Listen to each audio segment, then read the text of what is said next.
आइए हम मेरी भविष्यवाणियों की पुस्तक में से आज के वचन को पढ़ते हैं।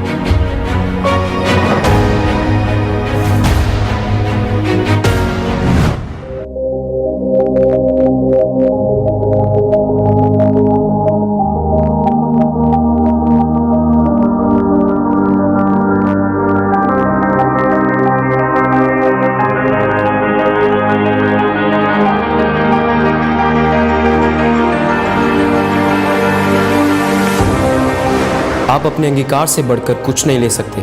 जैसा कि दूसरा राजाओं 4 अध्याय उसकी 25 और 26 आयत में लिखा, उसे दूर से देखकर परमेश्वर के भक्त ने अपने सेवक गेहजी से कहा, देख उधर तो वह सुनेमिन है, अब उसे मिलने को दौड़ जा और उससे पूछ कि तू कुशल से है, तेरा पति भी कुशल से है और लड़का भी कुशल से है। पूछने पर स्त्री ने उत्तर दिया, हाँ कुशल से है।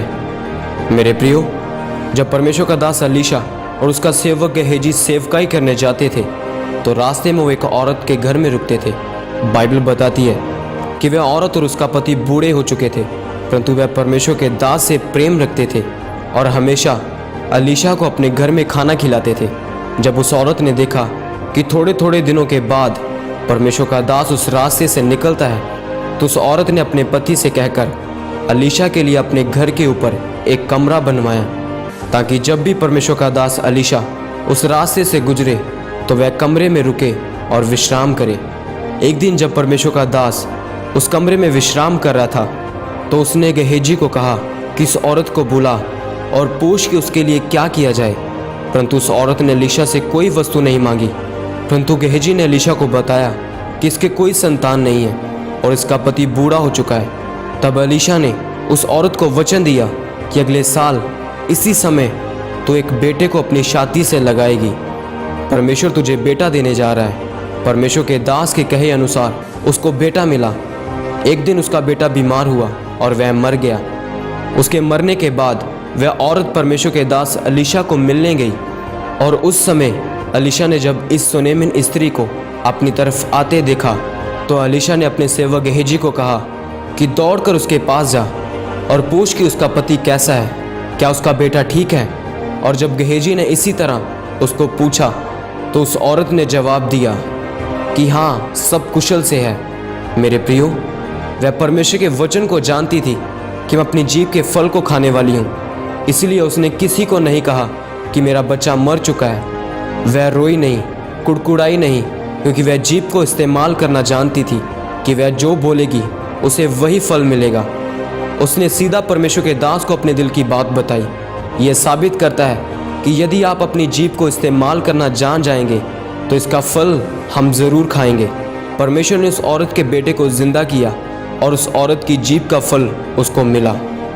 आज कुछ लोग अपने बच्चों के बारे, अपने कारोबार के बारे, अपने जीवन के बारे में हमेशा गलत और नकारात्मक शब्द बोलते रहते हैं और इसीलिए वे हमेशा निराशा और संघर्ष से भरा जीवन व्यतीत करते हैं। याद रखें, आप आत्मिक हो, हर एक बात परमेश्वर के वचन में से जांचें।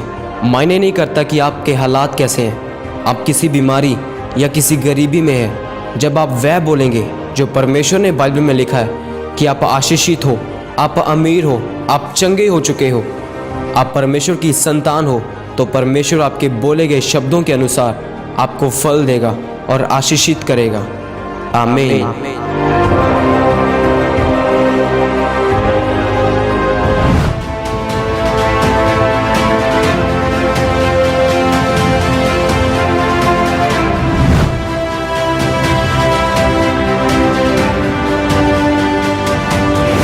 क्या आप जानते हैं, पौलुस और सिलास जब बंदी गृह में थे तो उन्होंने अपनी बंधुआई में परमेश्वर की आराधना करनी नहीं छोड़ी और इसी कारण परमेश्वर ने एक बड़े भूकंप के साथ बंदी गृह को हिला दिया और उन्हें आजाद किया। तो आइए हम दिल से नाचते हुए उसकी आराधना में चलते हैं।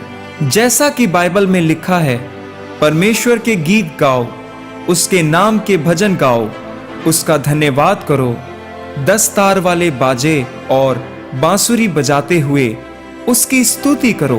तो आइए हम अपने हाथों को उठाकर उस महान परमेश्वर की आराधना में चलते हैं।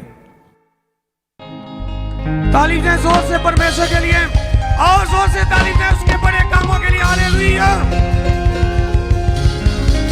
अब्राहम इसहाक याकूब का जो है खुदावन खुदा।